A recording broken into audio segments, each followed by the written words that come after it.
What?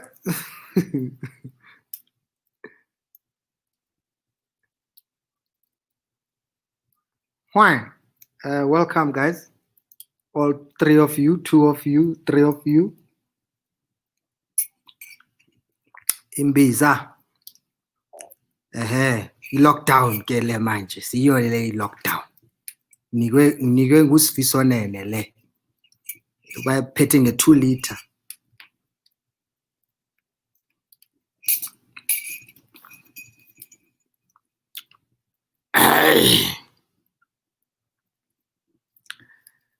Yeah, baba. Welcome to the show, guys. I don't even know what episode it is. I don't know if you guys are counting. My background is a little bit different because it's cold in Joburg. So I'm in front of a fireplace. So I don't have the curtain background. That's by the dinner table somewhere. I must still sort out my studio, office, yada yada, spare room somewhere in the house. And but welcome, guys. Like I said, like I promised, Sifiso Nene is here, but I can see now his phone is out.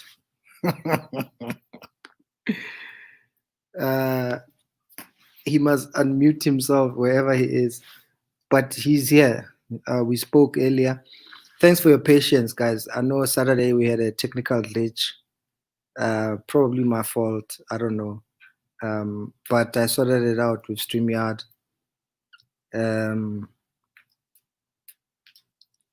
16 comments already. True. Yeah, no, we're sorted, guys. No more witchcraft.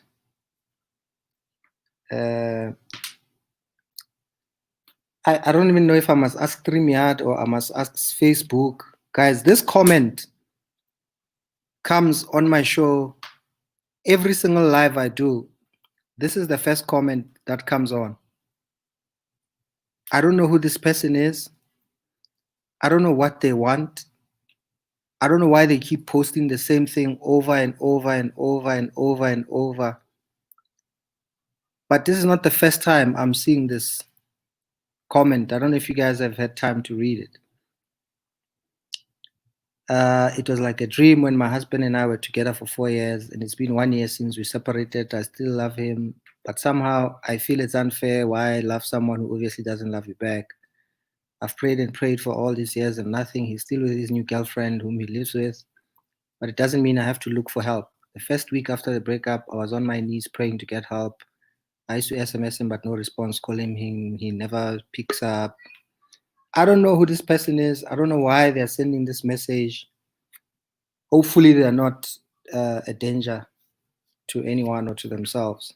But tonight's show, guys, Johnny Chauke is here, counting down 5, 4, 3, 2, 1. Okay, I'm reading. Tabi Lee is here, Sakile Masondo, Puseleto, Kumkani, Eastern Cape, always in the house. Mr. Zatu, we spoke earlier, he's here. Check out his Instagram, Facebook page, order his merchandise. Puseleto Poka is here. Ratilwe Ratikale, Retel.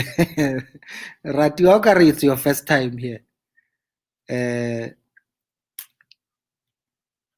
KZN is also watching, of course.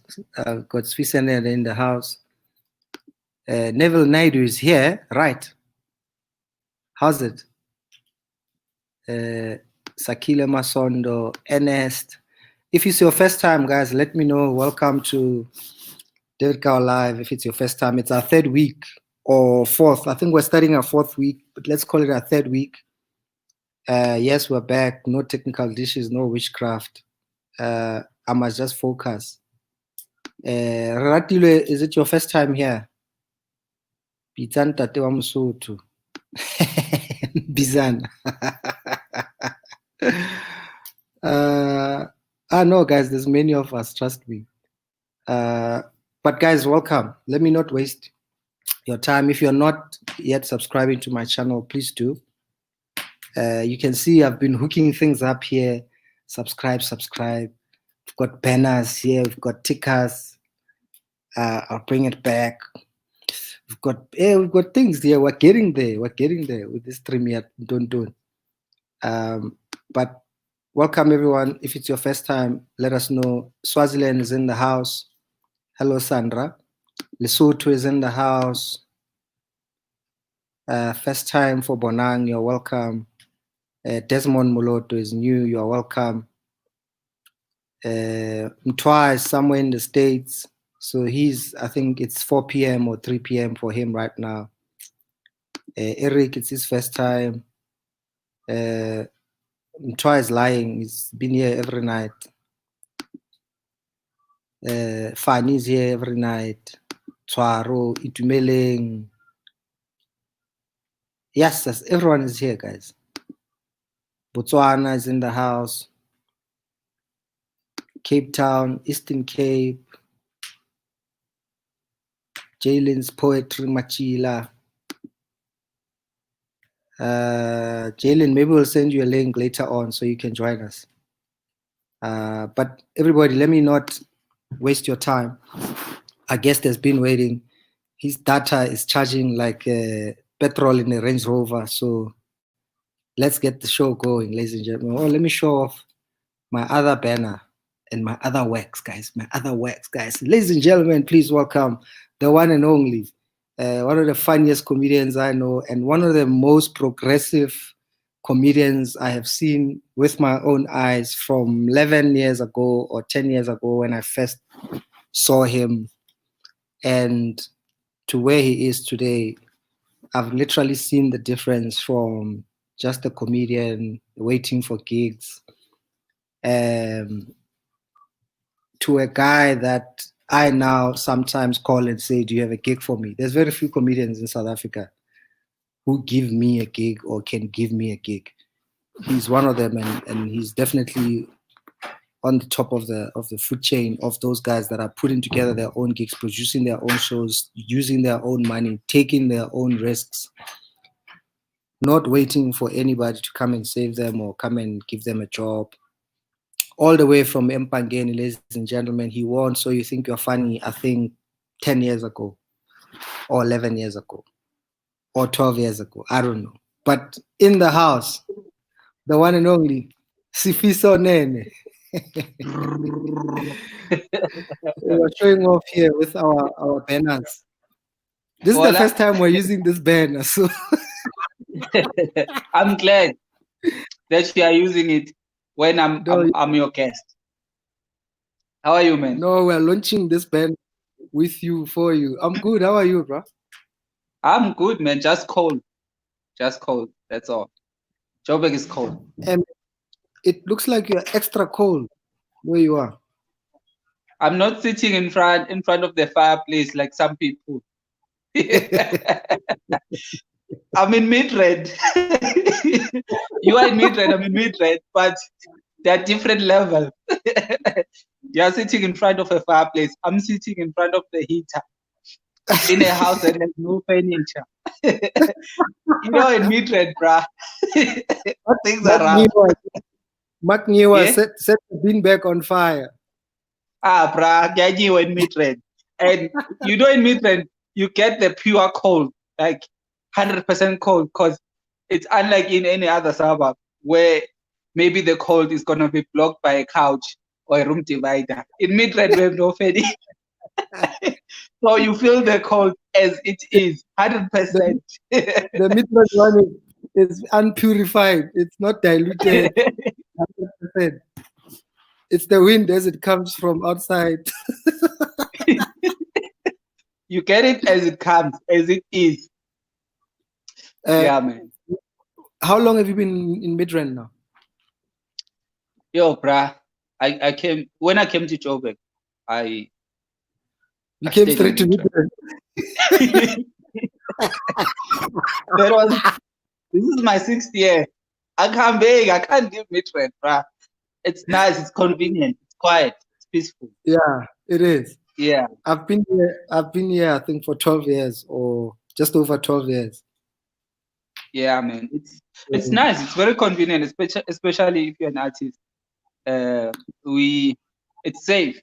It's very safe. So that's why most artists are staying here, I think, because You you think want it's safety before anything else. If you can choose anywhere to live other than Midrand in Joburg, where else would you live? Houghton. Okay, why Houghton? Yeah. Because of the same reason, peace.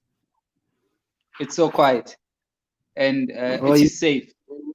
Yeah. You want to live next to the that's in your hands. You know the advantage of living in Houghton would be you might never have load shedding. Exactly.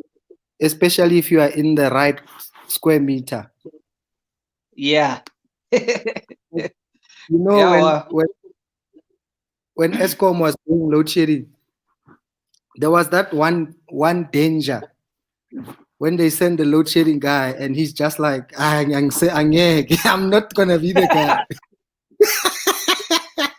I'm not gonna be the guy that's gonna switch off the danger that's connected to Mandela's house. So like yeah, so that would be an advantage if I were to live in Houghton. You have to make sure you live around that house. I've been to the house a few times, so I'll show you where it is when you're choosing houses next time. Yeah. Are you who are you in lockdown with? Do you live by yourself in Midrand? We are breakup boy. Network. Hello?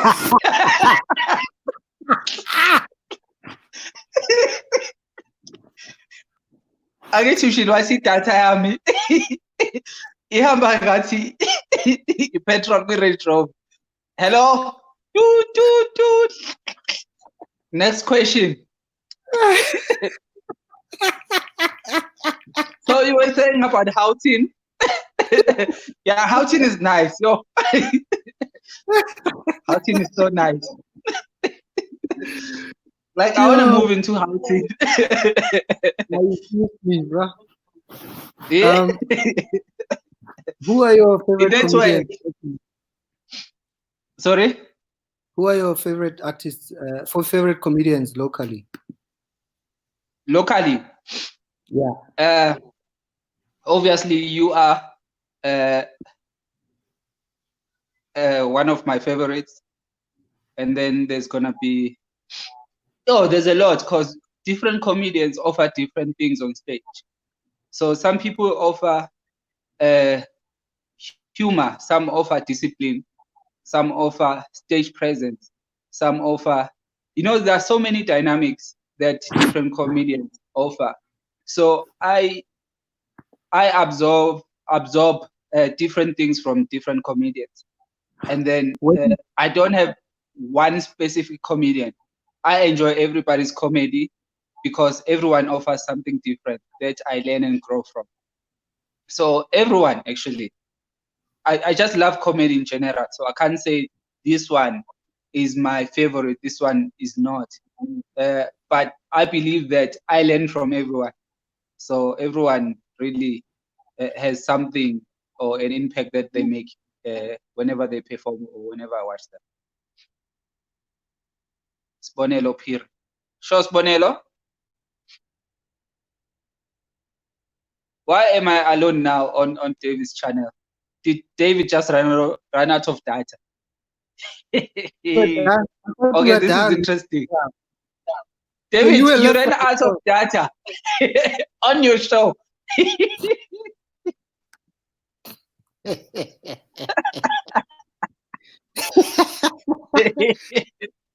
Guys, come on. How can you invite me? Witchcraft and how can you invite me to your house and then run out of data? This guy. And then now you're leaving me here with 48 comments. 48. Let me see.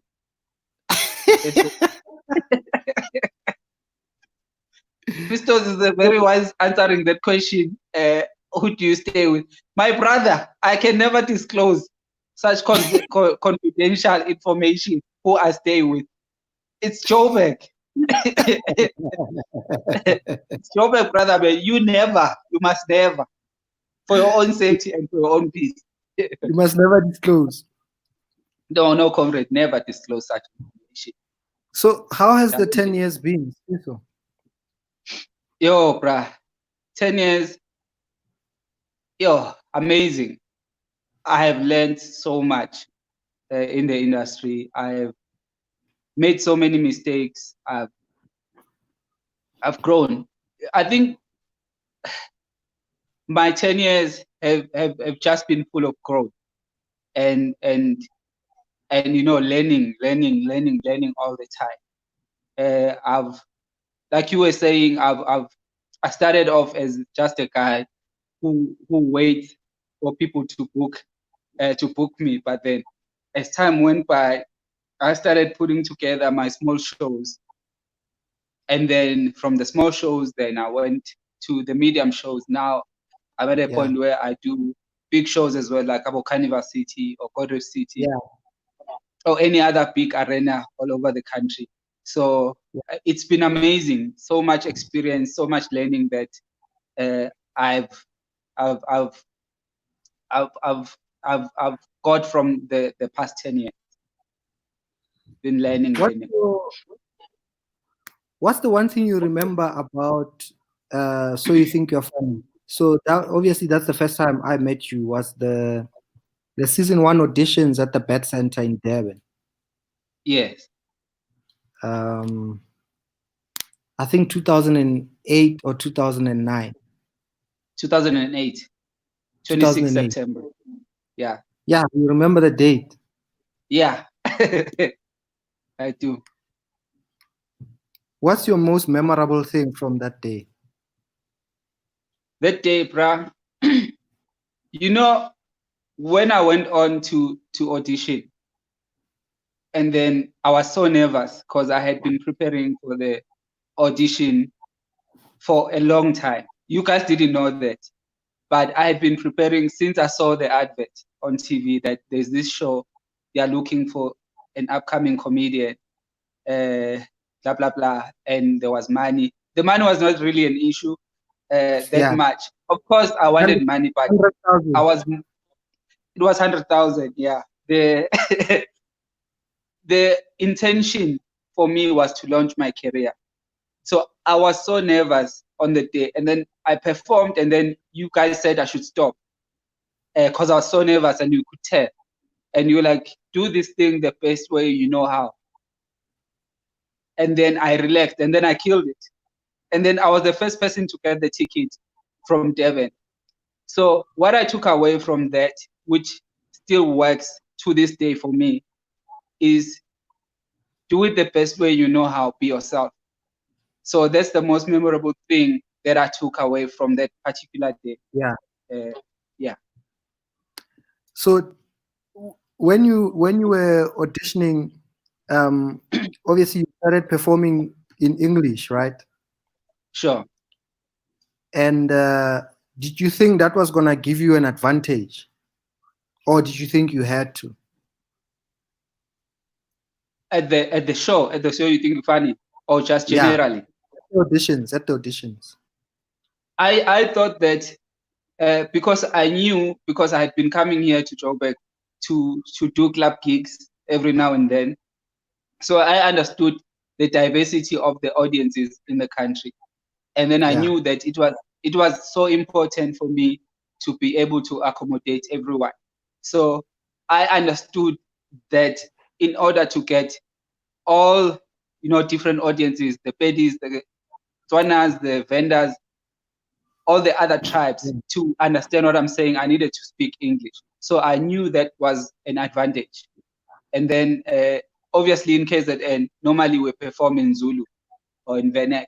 And then I think there was a disadvantage for many comedians because that is what they were exposed to. And then for me, because I was aware that, the country, there's different languages that people speak, but there's one common language that everyone understands. So it was important for me to speak English. So it was an advantage for me. So if I look back, you were part of the guys who were with you at the auditions.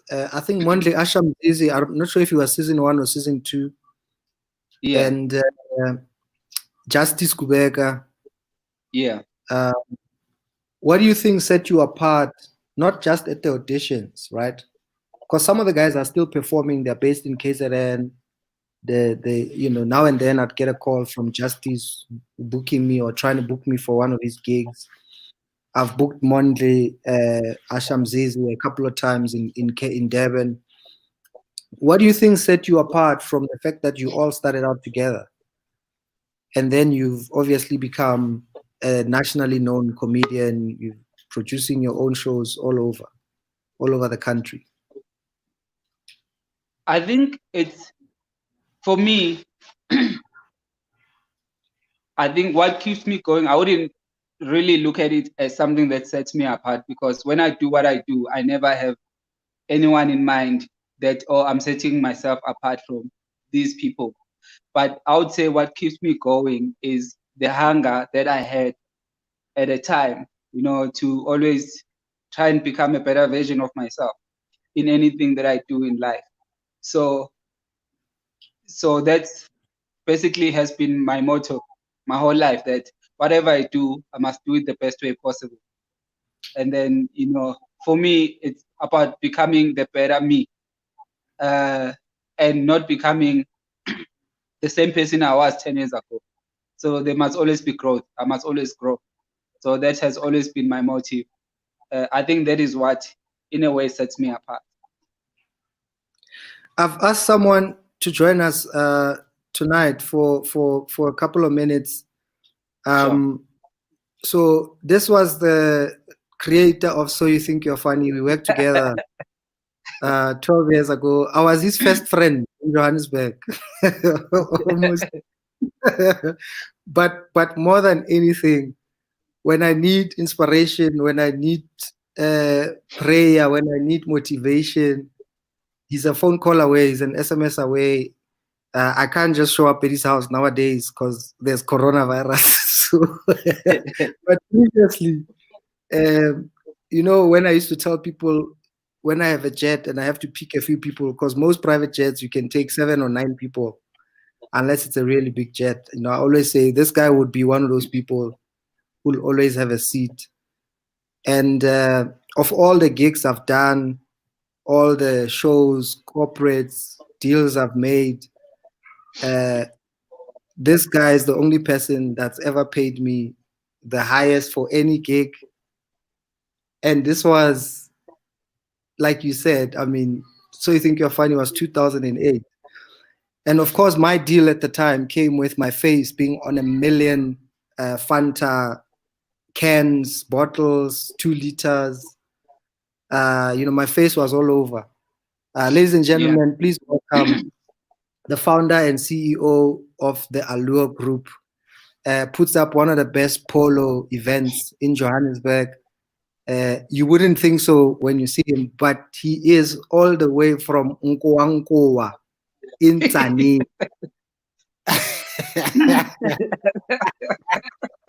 Ladies and gentlemen, please welcome Pastor Dr. Bonnke Shipalana. Hey, Sifiso, number 1 winner. Hola 7. Hola, brother. How are you, man? Hey, my brother. I can't complain. Gabanda, it's hot, it's cold. But hey, we're surviving. Thanks a lot for allowing me to join you guys. I don't want the viewers to think, but now who's this guy? He's not a comedian. He's not a celebrity. He's not.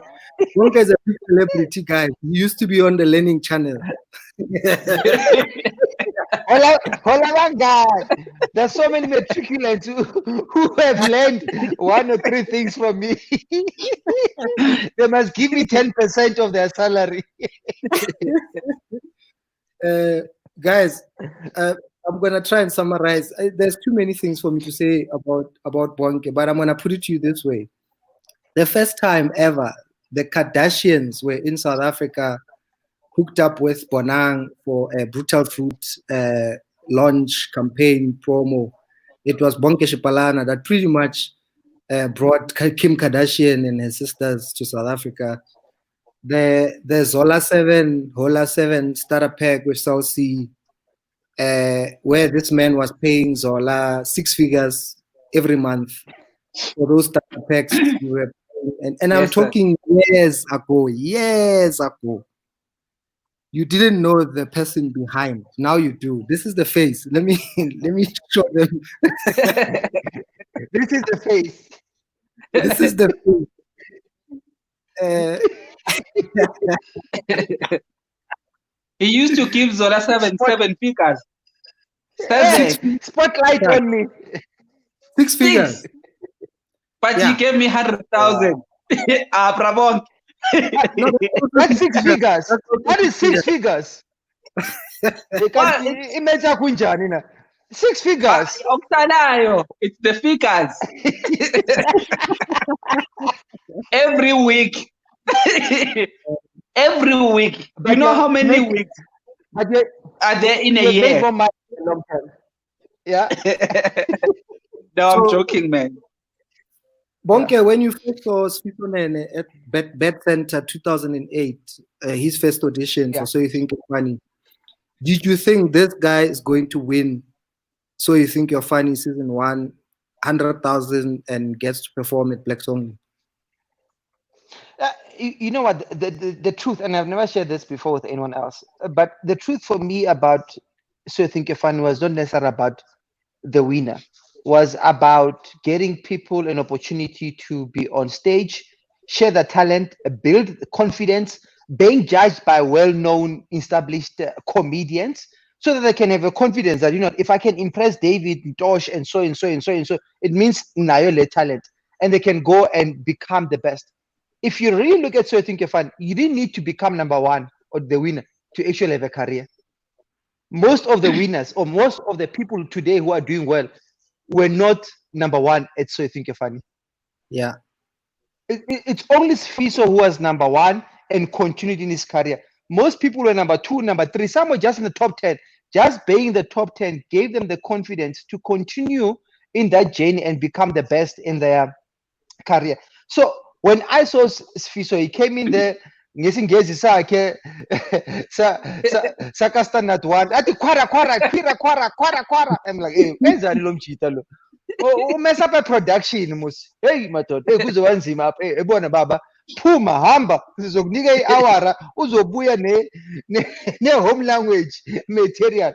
And for me, the ability to come up with content and then take it and make it funny within an hour in your home language, and promise you it's not only about the joke, because comedians are not jokers, it's a different skill. To come and tell us a story that now I'm stronger and I hear you and I end up laughing. And obvious, it's hard because I was not part of the judges, so you're sitting at the back, you can't laugh too loud because you're not supposed to be on TV, and you listen to this guy and from there on I realized that there is something. Did I know that he was going to win? I was not sure, because there were just so many great comedians at that platform.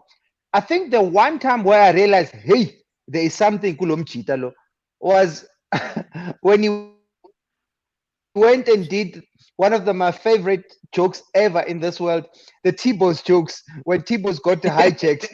If you remember that, Everyone on stage. Can you believe it? And it was 12 years later, people are talking about that joke. Yeah, bro. Like here, it was a short period of turnaround, and for me, I realized, you know what, this guy is not working, he is leaving. And that is a big difference. He didn't need to work, it was already within him, so it was just another way of leaving. And then suddenly the joke came up, and I like, there is something in that guy. Even if he does not win, I can bet you he's gonna be the best in what he does. And I was so proud sitting in the back, and I laughed my everything off. And I realized that I don't care. Even if I'm winning Lom Chitalo, for me winning 100,000 rand is nothing. It's a start. Wherever he goes, he's gonna become great, because talent is there. And so I think your fun was not about discovering talent, was about promoting talent, because we went out to look for people with talent, and our role was just to promote them and put them in the spotlight. So season 2, So You Think You're Funny, first episode, I think 4 or 3.8 million viewers, number 3 in the country after Generations and the Zulu News. Yeah. And then the show disappeared 10 years ago. What was this Sifiso's fault? What happened? I think for people who want to hear the truth, when we went back to Fanta changed their strategy. They wanted to focus on 12-year-olds. They wanted to focus on younger people. And there was no way that we were going to have a comedy gig with young people. And we decided that time to take a break because it was too late. The information came in slightly late in terms of approaching new advertising people or new sponsors to join the game. I have to be honest, for a month or two, I was sad. 10 years later, if you ask me, am I sad? I'll say no. And the answer is quite simple. So You Think You're Funny is the only show that I am aware of in South Africa, talent search show, that people who were in the top 10 are still making money today. Yeah. While the other shows that we all know of, you can be number one. You go and have that one CD, you know the show I'm talking about. You go and have that one CD, and it's game over for you.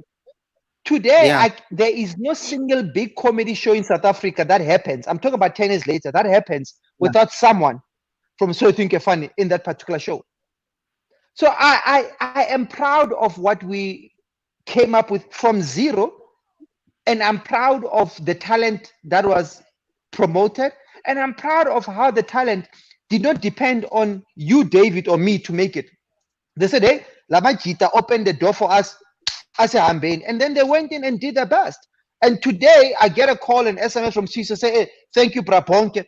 I say, thank you, God, because I promise I didn't give Sifiso anything after the cash, which didn't even come from my own pocket, came from the sponsors. But Sifiso realized, hey, here is a car, ne petrol, it's in Hambe. He didn't wait for you, David, to work on him. And that's a different about what So You Think You're Funny was compared to any talent show in South Africa. Let me count the comedians, Bonnke, from season 1. Tapelo Tips, Kompunizer. Season 1 and season 2. Mondle in Cape Town. Chats and Gonzo. Yeah. Pop season 2. Yeah. Celeste Dooley season 2. Hash Warren season 2. I always count 8 or 9. Well, I didn't count Sifiso Nene. There's Kanyisa Bulu. There was a guy from Mpumalanga who was there for about 4 years. Tieti. Another guy from... Yes. Yes. Yeah. There's a lot. There's a lot. 80% of those people are still making money today. And I know we went through. And if you have to be honest, how many people have been inspired by Sifiso? I don't know. You don't know. Sifiso does not know. So it's not only Sifiso who benefited from So You Think You're Funny, but there are so many people who got inspired by Sifiso's story or Sifiso's content and say, if he, in African English, if he did it, I can did it too, type of a thing. And for me, that's what this is all about. It's about just lighting the fire and let the fire grow in its own. And that's why I say that 10 years later, I am so proud of the work that we did. For the mere fact that Sifiso 10 years later is still making money from that. I mean, even if it was only Sifiso and no one else, I'll still say that So You Think You're Funny achieved its goal. Yeah. So it's been 10 years, Bonnke, 12 years to be precise. And now we're in this period. If you had to give Sifiso 1 or 2 words of advice, maybe what you would have told him pre-corona, but even more now relevant, especially now, considering live performances might be months away. We might be looking at next year, realistically. If we are lucky, maybe September, November. knowing Sifiso, where he comes from and how he kind of got here and what he's been up to for the past 10, 12 years, what would be your advice to him? If I was a Mfundis and this was January, I was going to say, this is not your year. This is not your year. You know, Mfundis will say, this is your year. Yeah, I was gonna like, this is not your year. This is not the year of double blessing. It's a year of negative blessing. No. On, on a serious note, I think this type of a period, and I'm going to refer back to the Bible because that's my source. You know, David, we all know him because he killed Goliath. Ne? That's what you know him. But what kept him the palace, Saul, was him playing the harp. What brings you into the game is not what maintains you into the game. Us who have been married for many years, you can see my daughter. What made me charm my wife is not what makes me keep my wife. Two different ball games. So you might get into this game because you are a comedian. When the game changes, you might end up now having to become a director of movies, the comedy. You might end up having to start your own show, think you're funny. You might end up having to do something that it base, is comedy, but it's in front of the audience. The biggest mistake that we make as young people is to think that what made us get into the game is going to maintain us in the game. My qualification, I'm an economist by profession. I've got a BCom in economics. I remember nothing, to be honest, about economics. That got me into the working field, but I realized that's not who I am. It was just and then from there on. So to Sifiso, one thing I love about him, he did not wait. I mean, there are so many initiatives that he has done. Some great, some challenging, some struggling, but as long as he's willing to take initiative. So now sit back and say, Corona Ivale, this door. I need to look for another door. My grandfather used to say to me, Bonnke, don't cry over spilled milk. Look for another cow. And that's what Corona did. Corona killed or kicked the bucket full of milk. Let it spill. You can't drink milk. You know, I was about to say so. Kick the milk. Look for another cow. Okay. Corona killed the cow. I realize it won't work with you, cow. So to speak, all I can say in terms of where we are, you have done well in 10 years. The same spirit, the same initiative, the same attitude that made you relevant for 10 years can reinvent you or redirect for the next 10 years. The worst thing that you can do now is to let go of the power that is already in you. Is to now depend on other people. Oh, promise you. No, you don't owe your success to anyone else. You owe your success to your dreams, to your hunger, to your desires. Go back to those things, and there is nothing that can stop you. The last 10 years were just a foundation. The next 10 years are going to be great.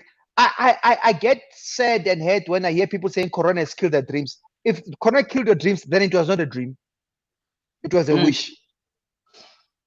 Oh, that's profound. That's all. Yeah. Okay, you are on Twitter, you are on Instagram, and you have a series of motivational talks that you do called The Power of One. And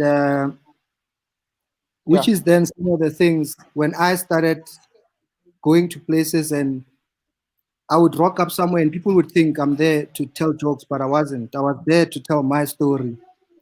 On some of your motivational talks, I think you've written 4 books. 4. Yeah. You've written 4 books so far. 4 books. Yeah, 4 books. The Power of One for me. One thing that I had never thought about, maybe I did casually in my life, was what is my purpose? Maybe I thought I didn't have to think about it because I might have thought, but I'm already doing something.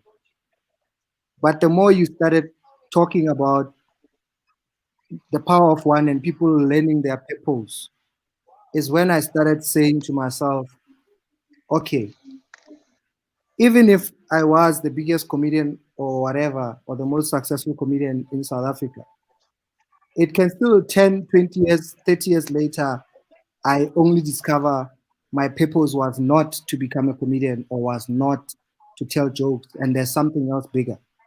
Can you slightly maybe explain that, or also maybe put it in words that kind of make sense? Because what always rings in my head is when you ask people, when you leave this earth, will people feel that you are no longer there? Mm. Maybe we can we can change the question. The question is simply is, what will the world have lost if you are not born?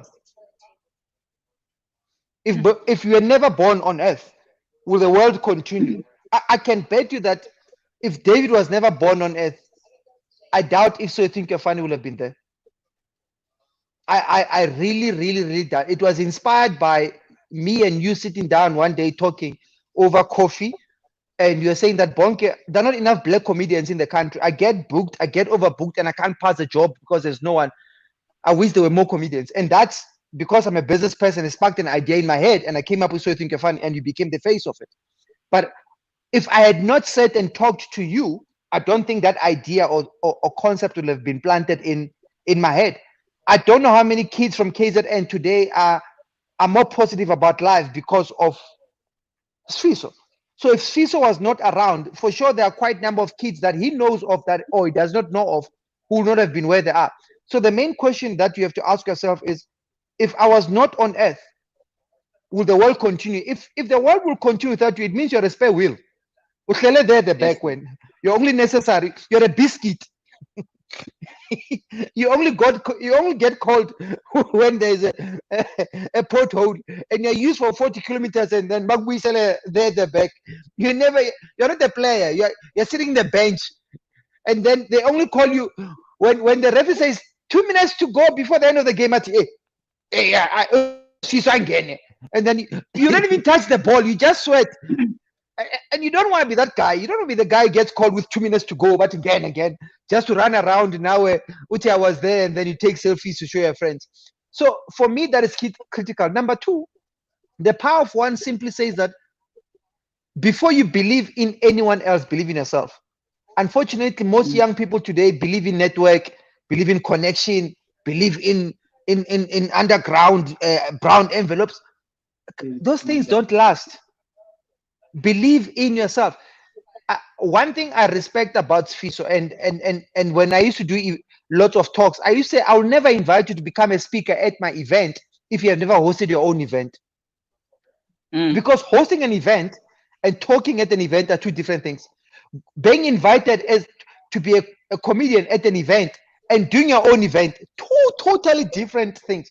So if you can respect yourself by taking the risk and the embarrassment of hosting an event where only 10 people pitch up, or you have more security more than people attending, for me, it means you be. Well, Sifiso knows he has done it before. It means you believe in yourself. You know. So I've done this a million times. So for me, that's what builds you as a business person, not just a person behind the mic, because that is a limited gig. One day you're gonna get old. You wanna spend time with your kids. You can't always still be going out every night if that's what you want. So those two things for me. Ask yourself, what am I? What's my role on earth? And number two, learn to always push yourself. Don't get comfortable. I also risk. I mean, David talks about the Kardashians, talks about Zola 7, talks about So You Think You're Fun. I don't wake up in the morning and things happen. I wake up and I think and I work and I stress and I engage and I go for this sponsorship. I get rejected. Some businesses I make loss. Some businesses I make money. The polo, this and that. It's all about always pushing yourself. You can't come to a point where you are comfortable because there is someone behind you who's working harder than you. So that's what power of one. Power of one, it's about believe here. Believe your own rubbish. Believe your own bullish.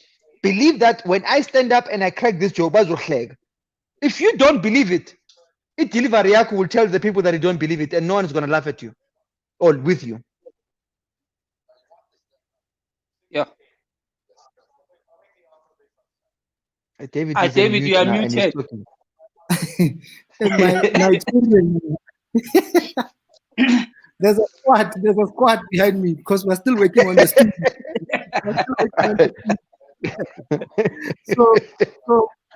So Bonnke, I want to try and bring this a bit closer to people, because everybody thinks most of the time we all started where we are, where they see us. Yeah. You had, when you were still in the university, I know you went to the University of Port Elizabeth. You had 2 spaza shops or tuck shops while you were still studying. Yeah. The truth is, or was at that time, because it's still the truth today. I went to varsity and my pocket money was 100 rand a month. And I used to run out of money by the 15th or the 18th of the month. And there was no way I could call my parents because abana mali. So I asked to work at a tuck shop. I worked there. After working for 3 months, I said to the boss, "Hey, Baba, can I buy 10% of the business?" He said, "Yes." I bought 10% of the business. BEE. I bought 10% of the business. And then a year and a half later, we owned 4 tech shops, not 2, 4 tech shops. And he left varsity. So I made more money at varsity than I'm making now because I was a student. I didn't need money. So I had so much money. When I finished studying, I had 40,000 rand savings from being a student. Jeez, bro. Wow. And wow. and then as a student, I had savings of 40,000 rand. And in my honors year, again, show you that it was not about the money. In my honors year, I was doing full-time honors. I was a head student of my res. I was working for a bank full-time, and I ran the tuck shop. So I used to wake up at 5, go and do the cash flow, come back, go to work, come back, check the cash flow, check the rest, and go to class in the evening. I did that. I got an opportunity to go and study overseas.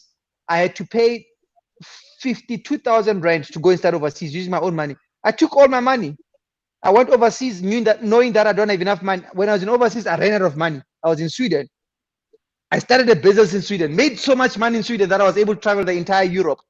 And and for me, and that's where Path 1 came in, that it's not the problem that is important. It's the strength in you that is going to overcome the problem. That arrogance, and it's not arrogance against people, it's an arrogance against a challenge. It's the belief that I can overcome this. So even if I have an issue, yes, I'll go to my corner and cry for 2 minutes. I'll go and cry for a few minutes. After crying, I come back and says, "Is up, come here.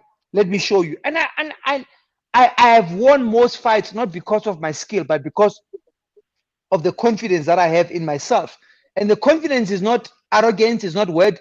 I've got an entire history or CVs of achievements that when a problem comes, I say, "Hey, when you're similar to that problem that I beat 10-0 in 2005. Come back, let me deal with you." So you're so right that I think I've had an easy life, and the easy life is because I push myself, I risk. So I think your funny was a risk. David doesn't tell people that I left the CLC job that he told me about. He told people about. I was a marketing manager for CLC, doing well with Zola 7. I was earmarked for big positions, but I was turning 30, and I said, when I turn 30, I want to go and run my own businesses. And so I think your fund was supposed to be my bridge. So I left my job with nothing, thinking that So I think your fund will become that bridge to take me from poverty to running my own business. It was a risk. Thank God it came well. Fiso made it worth it in the first year. So yeah, that's my story, and it's not a fixed story, but it's a story for each and every person. Believe in yourself, push yourself, risk what you have. Promise you are gonna get the reward at the end of the day. So before you go, Bonnke, especially because Sifiso is here. So one of the things I think for me, I feel when I was trying to help Sifiso out, or when I used to manage him, or whatever we called it, which was very undefined at the time. Sifiso said to me he had written a book,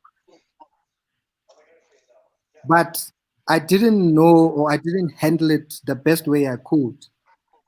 Obviously, at the time, I mean, it was almost foreign to me that here we are, we're trying to do comedy shows, we're trying to get corporate gigs, yada, yada, yada, yada. And out of nowhere, this guy comes and says now he wants to have a book published. And, eventually he went on his own and he managed to get the book published, right? But obviously now time has moved. I mean, there's self-publishing now. You can self-publish directly to Amazon. You can do audiobooks of your books. Which was the other question I was going to ask you. So if he's considered doing an audiobook, an audio version, which is really a recording, or literally almost like you are reading your book, but people can listen to it rather than reading it. Are you writing any more books, Bonnke? Is there still room and space? I know Kevin Hart just released an audiobook without a written version, like literally a few weeks ago. I've been offered to write a book, but because of the type of person I am, I don't think I have the patience to sit down and write a book. But I am thinking of first doing an audio version. We know.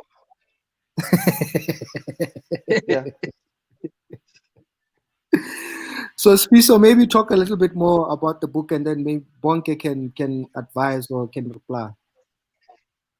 Okay. Regarding my book, the reason I wrote that book, I actually wrote the book before So You Think You're Funny. I had the idea because I have a story to tell.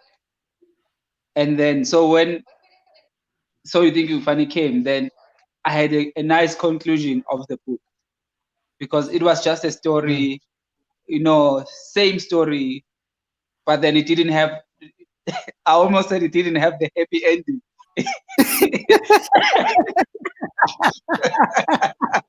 It didn't have 100,000 rand. It didn't have a good ending. It didn't have I don't know what the happy ending. He's talking about the happy ending.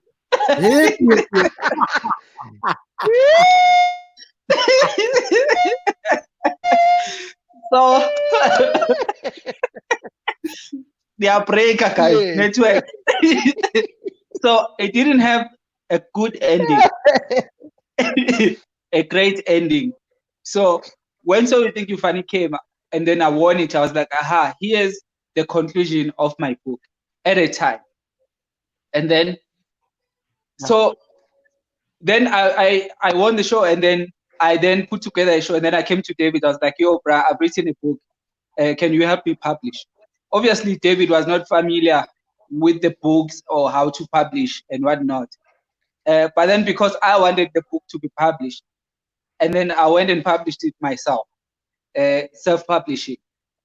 And then, which is good anyway, that it didn't get that much attention at a time, because reading it now, I see that there are things that I could have said better in the book, or I should have said better, that I'm gonna work on now and then republish it again. And the idea of a book as an audio, that's the best one. I can do that now during lockdown and publish that, because like Bonnke was saying, once if there's a cow that there's a spilled milk, you need to if the cow has kicked the bucket.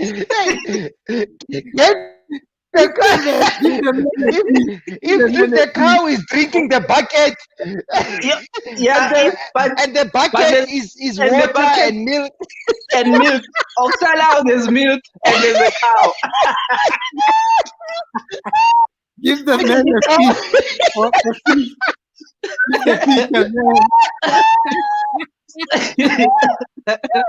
So this is fine. So the cow has kicked the bucket. Feed the cow the fish. Yeah, give the fish the cow, and then the cow would be milked by the fish. So basically, guys,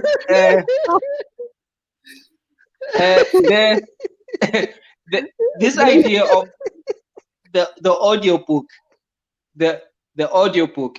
So I was making an example of moving to another cow because of the lockdown to milk the new cow. I'm going towards that direction. I actually did not think about it. I was not even aware of that. And there's so much power in that, especially now.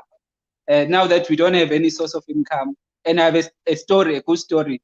So I can say those things I wanted to say in a way that I want to say them now in an audio. So I think that's going to make life so easy because I have a good story to tell that I feel can inspire a lot of people. So if there's any assistance, Bonnke, that you can assist me with regarding that, I would really appreciate that so much. I think before I get to the functional side of it, I want to say to Fiso and anyone else who's watching, you know, when it comes to business, there are business decisions that you make in order to make money. There are business decisions that you make in order to build a brand. And if you are in the comedy space, sometimes a book is not about making money. It's about building and maintaining a brand. Yeah. Because to make money, you might need to sell 50, 100,000. But to sell 50, 100,000 rand, you have to be on the road to go and promote the book. And if you go and promote the book, you might be losing your space or your relevance in the comedy space. So the book is there to reinforce comedy and not the other way around. And for me, if your main aim is comedy, promise write a book. Writing a book is not tough, Bazalwan. It's about taking what is in your brain. Same thing that you say to people verbally, you put it down in writing. And these days, there are apps where you can talk and the app just types for you if you're a slow typer. So writing a book is the easiest thing to do. Number two, to publish a book is easy. Unfortunately, most people want to publish because they want to be number one. Very few authors ever became number one with their first 2, 3, 4, 5, 6, 7 books. They become great authors down the line. Now I'm sure that your first gig, you didn't get a standing ovation and everything in your first gig. It took time until you found your stage presence, you found your style. So if you're early in, and it's much easier to write a book when you are unknown vis-a-vis to write a book when you're well known. So I encourage people to write books as early as possible because your attention on you is limited. But if you're going to write a book and you've got 4 million followers on Instagram, they will criticize every alphabet, every story, because back on. Count all your spelling mistakes. Yes. So if you have written one, write 3 more. And it's not, I promise you, it's not about how many you were sold. Yes, that's critical for you to break even, but it's about having that story. Oh, Barack Obama, his first book did not sell. It only started selling when he became president of the USA. So same thing with you. You might write 3 books which sell 100 books. One day you make it and you are an international comedian. People who want to go back, that 100 book will now become 1 million books. But you cannot go and rewrite it because you'll have been gone. So right now, keep it. And then one of these days, you're going to publish it or push it forward because the people are there. I always say to people that you don't wait. I mean, I'm from Limpopo, as David said, we love mangoes, we love mili. You don't wait until December to plant a mango. You plant a mango a year before to actually enjoy the fruits, the mango, a year later, December. Same thing with writing a book. You write a book now, hoping that you'll make money down the line. Don't write a book now, hoping to make money tomorrow. So write as many as possible. And if you can publish it, publish it. And as David was saying, that these days there is no need for you to go to just get someone to fix English, because some of us, our English in a depreciation, in a COVID. You fix that English with a mask. You get someone to clean it up and someone to do it. Touch. Sanitize the English, sterilize it, wash it for 20 seconds, and then after that, then you just do it as a PDF, and then you sell it for 40 rand. That's easy money. It's not that tough. And I say people, the problem is that when people are starting, they always compare themselves to number one. Can you imagine yourself learning how to run 100 meter and you compare yourself to Usain Bolt? You'll give up because Usain Bolt is the best in the world. Yes, you must look up to him, but you must not compare yourself to him. Yeah, true. Dr. Thank you so Shipalana, much, bro. I want to have you again because we're still finding our structure here on the show. But I would love to have you more often, and then we can also just take questions or even take one viewer, send them the link, have them join us, and ask one or two questions. And but you know, my friend, I can never ever thank you enough, or thank you and your wife enough ever. I can't. It's been almost 20 years of this friendship. And one of the best things that have ever come out of my career has come out from you and your hands. And of course, the way you believe in God makes me feel like I have no clue who God is. I think I know God. I think I know religion. I go to church. I went to church every Sunday when I was growing up, to a Catholic school. I went to a Catholic church. I went to masses on Wednesday, on Saturdays, on Sundays. But my chief, when I have doubts about God, I call you. So thank you very much. For sure, God looks at you and he does that meme. It's like, look at this one. Look at this cow. David, God and does the meme. God is like, look at this cow spilling the milk. He spilled his milk. So maybe Bonnke, that's a good question, or a factor that we should bring in here is a lot of people in entertainment are either afraid they'll offend other people that don't believe, whether in God or in a certain religion. Generally, in most cases or environments, it's not that cool, you know, to be religious or look or seem like you're over religious. But you do not finish a meeting or a business presentation or a television appearance or interview without one picking up very clearly that without God, there's a lot of things you don't think you would achieve.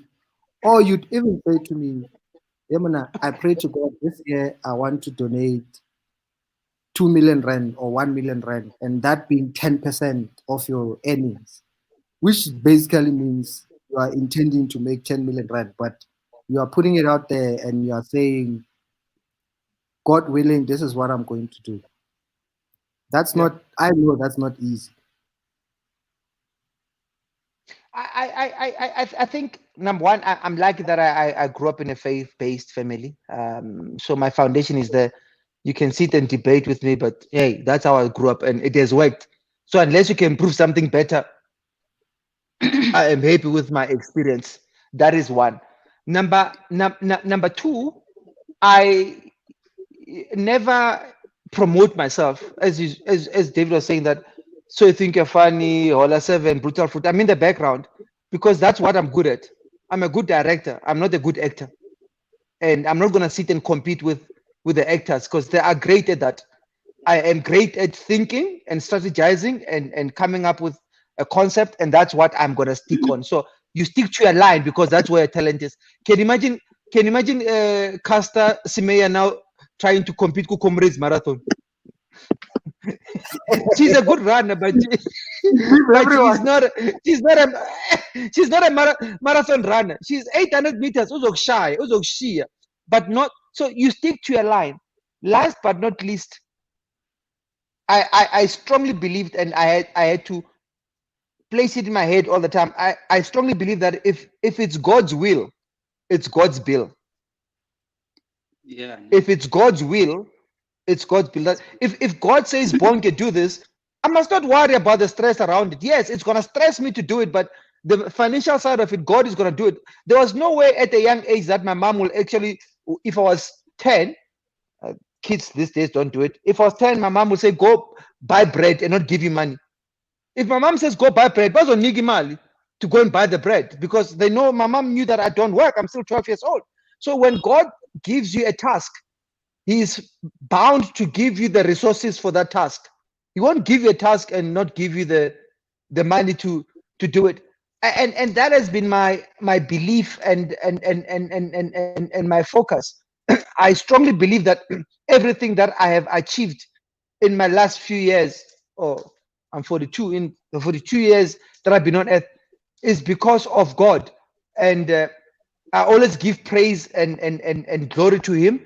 And it doesn't mean I don't work hard. I work harder than most people, but I know that He is my plug. He is my ESCOM. And the difference between him and ESCOM, I cannot load shedding. Who say how team? Yeah, bro. Is it how to? I was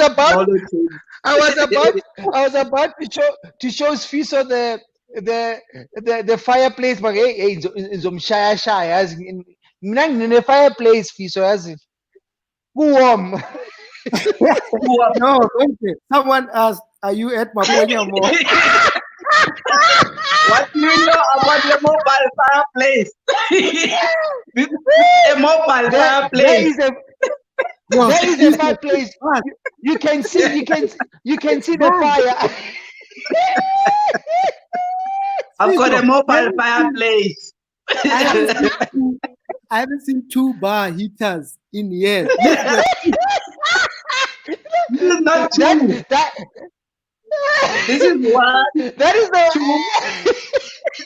There are 3 bars. That's the one that my grandfather used. You have to take off your socks and do this with your feet. It's mid-range. And then you get closer to it, and you go like this. You take the heat.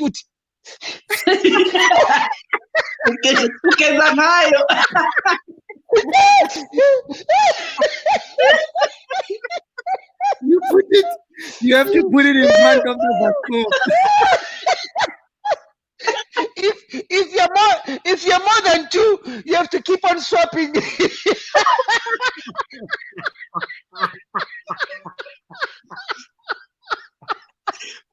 Oksana is a fireplace.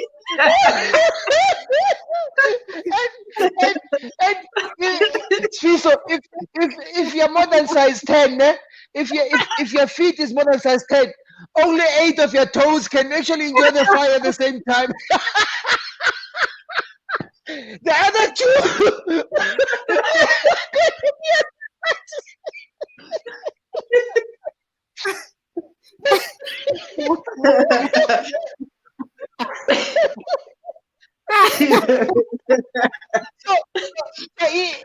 Instead of this, you're like, anyway, guys, continue.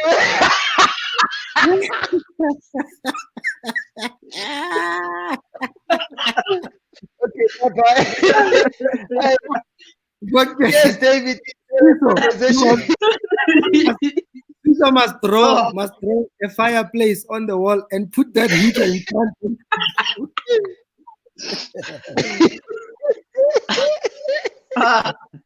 But I'm gonna make it in life through the fire. Yeah, no, through the fire. You have to go through the fire. Bonnke, thank you so much. Please tell Vika we miss her. Thank you for what you've done, my friend. Na cancer. Bonnke. Bye-bye. Yeah. Bonnke, wait.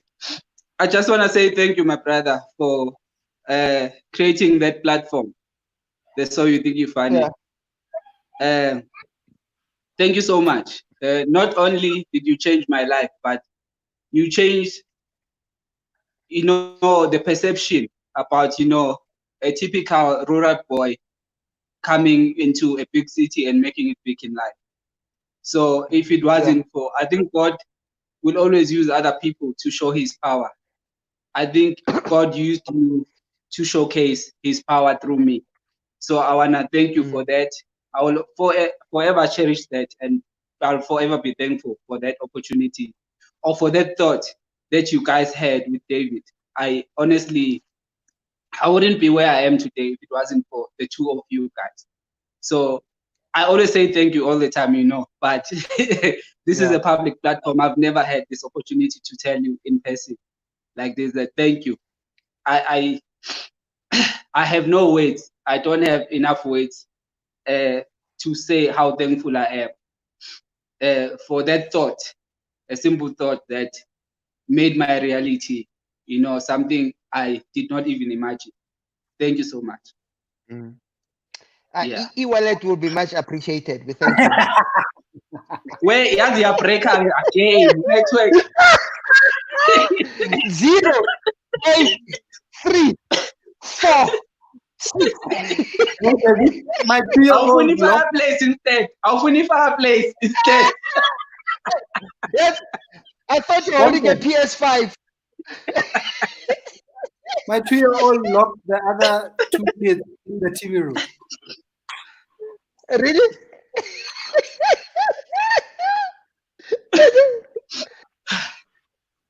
It pause. Like a circus. Yeah. Okay, guys. You guys continue with your conversation. I'll be watching you on YouTube. Thank you, Bonnke. Thank you, bro. Thank you. Sharp. You can catch Bonnke on YouTube channel. Bonnke Shipalana. At the power of one, at Bonnke Shipalana on all his socials.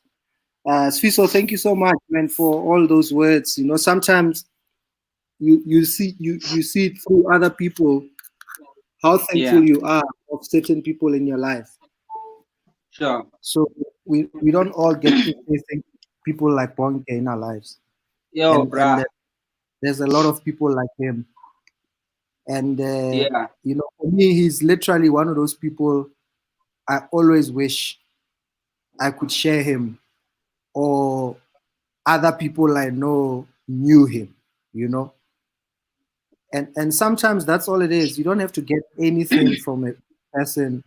Just knowing them or knowing about their story or their work or what they've done does contribute and change one's life, you know. Yeah, true. I performed at one of your shows in Mpangeni. Yeah. And I don't know if the viewers are familiar. Sifiso is from Mpangeni, which is about maybe 160 kilometers from Durban. Yeah. Or more. More or less. Richards Bay, or the town is Richards Bay. I mean, you coming from Mpangeni, did you even think, when you came to the auditions in Durban, were you still based in Mpangeni? No, I was based in Durban at the time. I was in Durban. I was living in Durban. And if you didn't do comedy, do you know what work you would have been doing, or what were you doing before you even started thinking about comedy?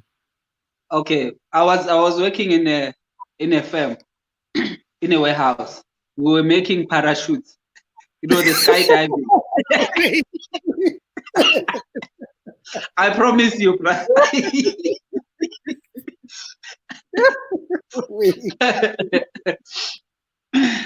You're joking, bro. I promise you, bro. I was sewing. I was making parachutes, the skydiving parachutes. So because I knew how to make clothes and I used to make tracksuits for the school that I used to go to. After matric, then I learned how to sew, and then I made a sample of the tracksuit because the school I used to go to, they didn't have the tracksuit at the time. So I made a sample, and then I started making tracksuit for the schools. And then from Mbangen, I got bored after some time. Then I went to Durban. Then I got a job, or I got a gig to make parachutes, skydiving parachutes, because the material of the tracksuit and the material of the parachutes is almost the same. So you handle it the same on the machine. So You're that's gonna how I got the job. You're gonna give MEP Banyaza ideas here.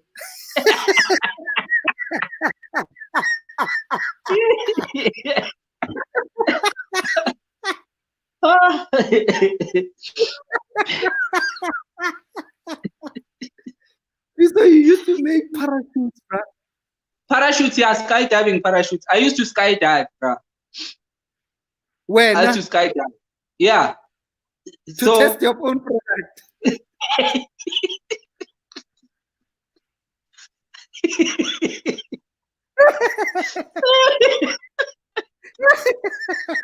Who better test your parachute than yourself? What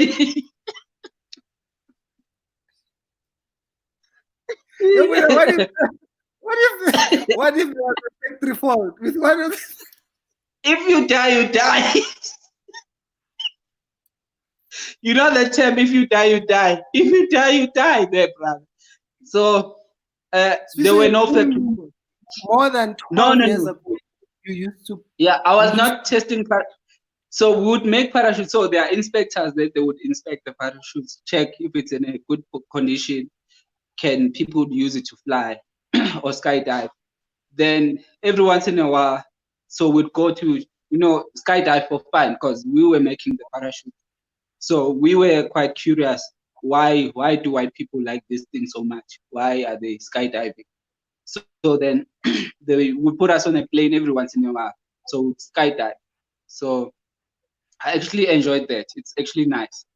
It's actually very nice. It's not as dangerous as people think. It's what's the word? I'm looking for a simple word. It's emancipating. How's that? Yeah. Yeah, you are above everything. Yeah, basically, like you are uber free type of thing. So it's a great sport. It's a super. It's just that it's expensive. At a time, a parachute, because in a parachute you'll have the main parachute and a reserve parachute.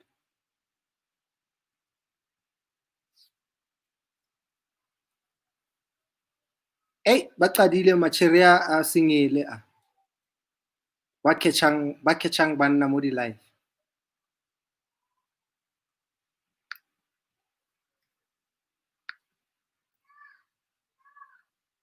Guys, let me wait for Sifiso to come back.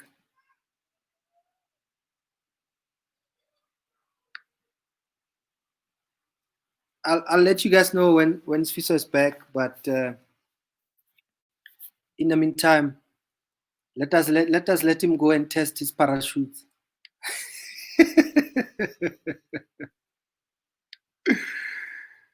Yo, guys, he'll come back. Don't worry, he'll come. I know today's show, guys. I can't. I can't deal. I can't believe Sifiso used to make parachutes, guys. I didn't know the story. I hope you guys were inspired. Trust me, I know a lot of people. I've met a lot of people, rich people, famous people, billionaires. If I have to pick one person, a few people that Bonnke Corona, guys, we've got 2 weeks. Bonnke I'm back. Shipalana will be one of those people. I'm back. Yeah, you out of the red show. I'm back. I don't know what happened. Back. Yeah. So what was I saying? You were talking about how it's expensive to parachute, and there's two materials or two. There's a reserve parachute.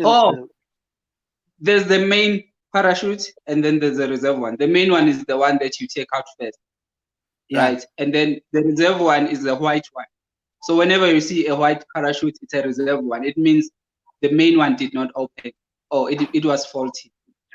So would make parachutes for the armies all over the world. Different, America, Australia. It's a big business, so that people don't know about it. So it's an amazing business.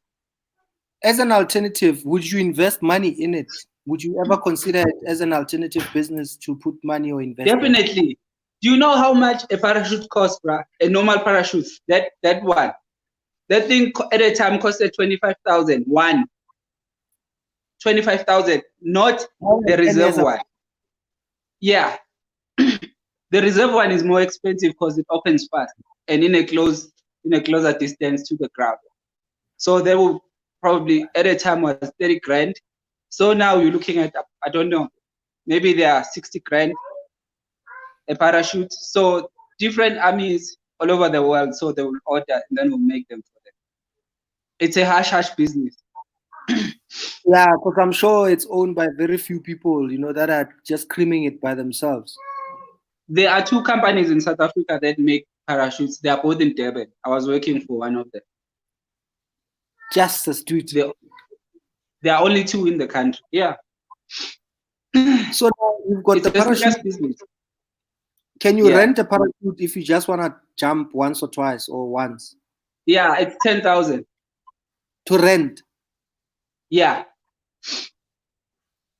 Well, that time it was 10,000. Then. Yeah.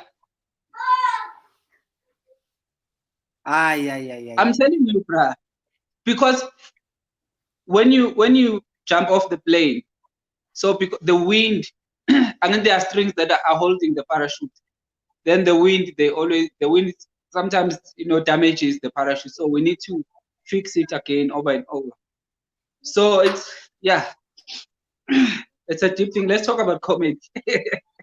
Let's talk about what? Let's talk about comedy. Skydiving. So I'd be doing that if I wasn't doing comedy, because that is something that I know how to do very well. And I'd probably be making leather jackets. I wanted to start a business of making leather jackets as well, because leather jackets are expensive. So I can make a leather jacket. Yeah. Okay, so top 5 businesses that you would invest in other than comedy. So the parachute business, leather jacket making business. We spoke about the fuel station, you and I, at some point. Yeah, the fuel station, yes. And then the books, writing of the books, publishing, and then TV production. Okay. I'd invest in that because I think that will grow my art. Do you see yourself also directing or producing for television? Actually, I just did. I just created something during the lockdown, a mini comedy series that I created, directed, and produced. It started streaming tonight at 9 o'clock, actually. So about 2 hours ago. How do you get to see it? Okay, I'm gonna post the link now on the comments, live comments. Okay. Yeah. How can I post the link? So that people can.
Hey.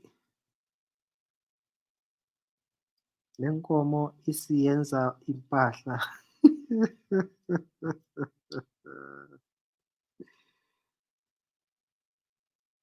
Who, me? You can't hear me.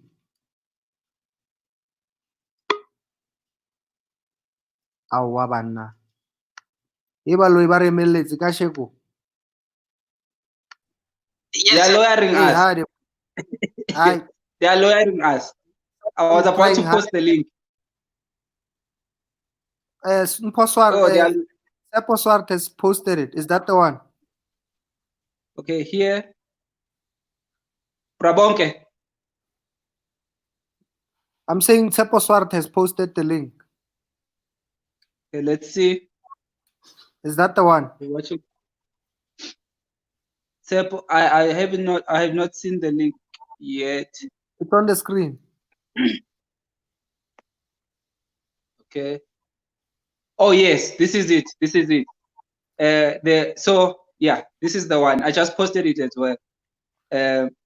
So basically, this is a link if you wanna check out the series. The series is called Sophisticated, as it is written. Yeah. Just click on it. It takes you to Quicket, the ticketing company. Then it costs 95 rand, and then you get a link that allows you to watch it. So it starts streaming tonight until Wednesday. So you can watch it tonight or tomorrow or Wednesday morning. But I think you pay more 6 on Wednesday. So I think you have tonight and tomorrow the whole day to check it out. So that is something that I started doing by myself. You know, coming up with an idea, directing it and shooting it and then producing it, and then now it has come to life and we started streaming it tonight. Good luck with it, Sifiso. I hope you must send me the artwork and everything, you know, so we can. I'll put it on my social media. And thank you so much. You must talk about it every day, every hour. You must post about it every single 1 hour, 30 minutes, 2 hours, and make sure people go and they watch and they pay and then get the link and you know, give you feedback and take the positive feedback, you know. Is it geo-locked? There's a guy who's in the States who wants to know. I don't think it's geo-locked. I mean, they must just pay for the link, get their... Yeah, they must just pay. Yeah. Get their ticket. Then what? There's a lot of us doing a show in here. Omar, what's wrong, boy? Alia!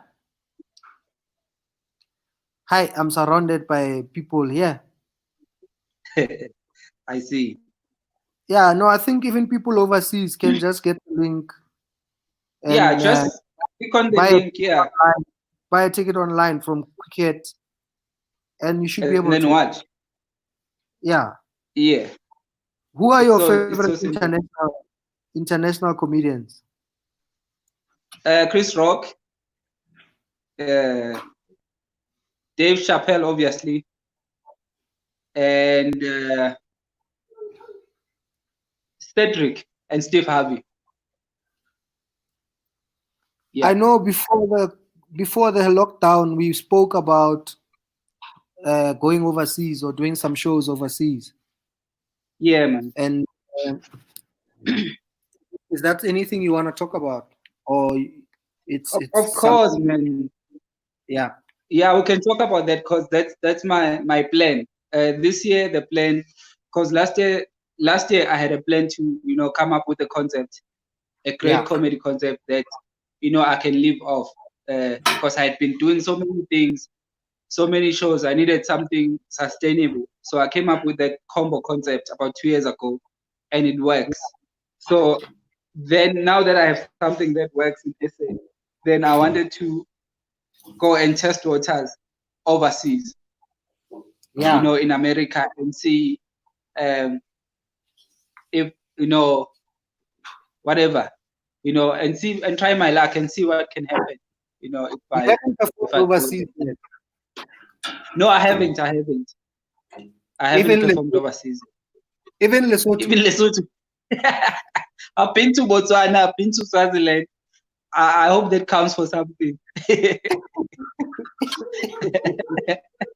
I was supposed to do Ireland in March, but then you remember I told you about that gig, that booking in Ireland, and then lockdown happened. I had a booking in Ireland. That was gonna be my first out of Africa, out of the African continent gig. So then lockdown happened. So now we need to wait. Yeah, but my intention is to go overseas and try my best and try my luck and see what happens. How much money? Do you know how much money you lost during, well, because of lockdown? Do you think Yeah, about it a lot, or is it just something that you accepted and decided, you know what, I have to move forward? bruh, I lost so much money like everybody else, but Yeah, I accepted it, and then that's why I just decided let me come up with new ideas. Since I can't be on stage to make people laugh, let me come up with ideas to make them laugh at the comfort of their homes. yeah. Because worrying and stressing about the gigs I lost really will not change anything. So let me rather reinvent myself and then come up with new ideas, and so that I can, keep living. Like today is the 15th. I was supposed to be in Cape Town from today until the 12th of July. There's that, month long comedy gig, the Cape Town Jive Festival. So I had about 35 shows in Cape Town from today until the 12th of July.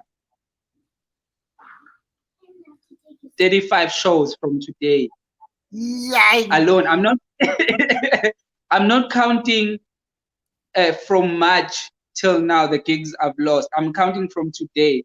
Today was gonna be my first performance at the Baxter Theatre until 12th July.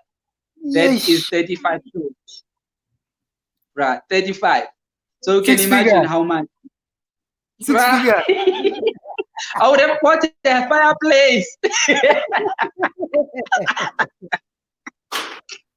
I was not even gonna build it. I would have bought it. So, but Ah, worrying about that doesn't change anything. Honestly, it no. doesn't. So Yeah. I need to keep moving and reinvent myself, come up with new ideas, like the sophisticated comedy series, because it's a comedy series that I put out today that people can watch. That way, I can still make money even if we are under lockdown. Guys, I've put up the link again. Please go out Thank there. It's you. on tickets. You grab your ticket and then you get the link to where you can watch the show. Doesn't matter where you are in the world. Anywhere in the world, you can get the link. You can You watch the can show. watch it. Um, Yeah. what do you miss the most during lockdown? Food, running, going to gym, making. What was the one thing that as the levels for me? I started playing golf yesterday for the first time in almost 90 days. Yes, sir. Uh, but the difference for me that I don't go to gym. I stopped going to gym. So I used to at least get to walk almost 8 to 12 days every single golf game that I play. Mm. And I was getting used to doing that once or twice a week, and then that went away with lockdown. So for the first time yesterday, I went and I was like, I'm going to play golf. I get to be with nature. I get to be by myself. I get to Yeah. twasa there. I need to twasa by myself in the bushes. Even though you Yeah. play with other people or it's a four ball, most of the time you're actually by yourself. Yeah. What was the one thing that the whole lockdown you were just like, besides obviously being back on stage, because that one happened Yeah. for us in a long time. Bruh, I miss freedom. I miss just being free, being able to go anywhere. Going to the gym. I don't miss going to the gym that much because I have the gym equipment in the house. So I work out here all the time. Um, I miss being free, interacting with people. Because for us, material comes from people, comes from, in mid-range, looking at people in the ventures. And then you create content out of that. You venture into new things. I miss it limits my creativity. I miss creativity. That is what I miss. I Because for us as creatives, we are inspired by other human beings, what they do, what they say. And now if I'm home the whole time, I'm watching TV, doing nothing, maybe doing a garden, but that's it. There's nothing else. I don't see anyone getting robbed. I don't see anyone doing stuff. I don't see Not that watching someone getting robbed is a good thing. But hey, this is Joburg. I've been robbed many, many times in Joburg. So I make fun about that too. So I just miss freedom. Freedom of creativity, rather. I think that's the nice way of putting it. Yeah. So, hey, I'm gonna ask you a question. Your network might break after I ask you this question. I think it's breaking already.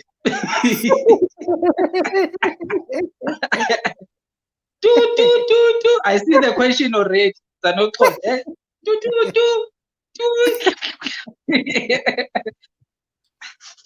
Yes, I do. That's the answer. Okay, the question is kids. It's not a kid. So if you say yes, that means you have kids. Yes, I do. Okay. Yeah. All right, Zankolo. Well done. Yes, I do have kids. Yeah, that's it. How many? I get. Now you want my soul. Now you want my soul. Have I asked you about your kids? How many kids do you have? No, Zanokolo. So don't. I'm joking. I do have. I'm old. I'm 38. So yeah, obviously. Yeah. So someone Mtwa in the US, Mtwa uyaqhuma wabo Sifiso uphethe amadola ne. I see. Mtwa offered to donate money to me, but I'm still sorting out our donation link for the show. I'm gonna open a Go Get Fund Me where people can donate, yada yada yada. And then also that campaign I'm doing with Princess Charlene of Monaco with the masks and win a chance to go to Monaco Grand Prix. Umtwa has made the highest donation in that charity. Wow. Umtwa. He's already. I see he has bought the link. He's already bought the ticket already. Yes, Mtwa, it will direct you to the YouTube, but it's a private channel. Only you who has bought the ticket can watch the series. And then, so thank you so much, Mtwa, for your support. Thank you so much. I appreciate it, my guy. Thank you so much. And everyone who has bought, and everyone who's still going to buy. Thank you so much. Thank you very much. We appreciate. Actually, you know what? Maybe just before we wrap up, if you still have data, sure. Yeah. Let me see if Mtwa is available to join us. Okay. This link is from Mtwa. Just a few minutes before we wrap up. Mtwa, I've put the link since you like pressing links. please put the link, Mtwa, because now it's your link. Mtwa, link us, Mtwa. I've sent you a link. Just come and join us for 2 minutes. Tell us what you're doing in the States, how long you've been there. I think he's chowing that $1,200 the Trump gave Americans. When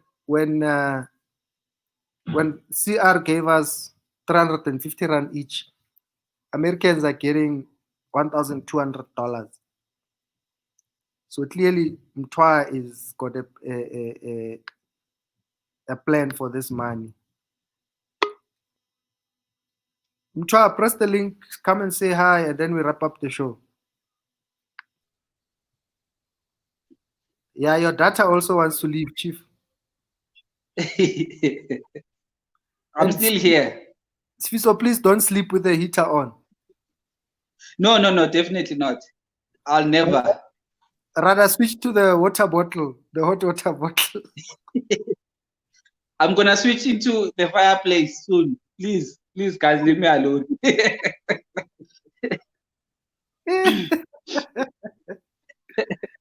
Yes. Someone asked if you think artists are gonna be making a living more online after this COVID. I think they are. Definitely. I honestly think they are, because we are realizing things that we're not really, aware of. Because we're so focused on being on stage, performing, the human connection, that we missed all these opportunities of online entertainment. So I think because this is a new chapter that has started, we are going to continue on it. So we are gonna have, best of both worlds, live on stage and also live on the internet. Okay. Do you hang out or talk to other comedians a lot? I talk to a lot of comedians a lot about a lot of stuff, about comedy. Yeah. Especially backstage. Backstage we talk. Yeah. Yeah. And during lockdown, is there anyone that you call constantly? What was the last conversation, if it's, if you can share it publicly? What was the last thing you talked about? I talked to Skumba, I think yesterday about or 2 days ago, because his gas heater exploded in his house, and it could have gone very bad, and then one of the neighbors or someone rushed in with a fire extinguisher and extinguished the whole gas heater and setup and whatever. So that was the last thing I spoke to him about, or the last conversation we had. Yeah. Do you remember the last comedian you were on the phone with and what you spoke about? Yeah, I spoke to Tenjiwe. I spoke to I speak to comedians almost every day about different things. Yeah, especially because I've been advertising this series. Yeah. So everyone, when I'm on a live video, then they will come and then we'll talk. Before Tenjiwe, I was talking to Mduduzi. Before Mduduzi, I spoke to a lot of people actually on a daily about different things. I was speaking to Simple Chambers. I speak to everyone about different things. Is the most common thing lockdown and how are you doing? How are you making money? Or you are able to just have conversation that has nothing to do with lockdown? It's mostly about the lockdown. How are you doing? How's the lockdown treating you? How are you holding on? Yeah, blah blah blah. Oh, we see this thing. How is it gonna work? How do we buy? Because comedian support as well. Yeah. How can we buy the link? So general stuff. No, bro, thank you for coming, man. Thank you so much. I can't find Twa. I thought Twa would join us, but I don't know. Maybe he's gone to buy a laptop now so that he can talk to us separate on a laptop and listen to us separate on the phone.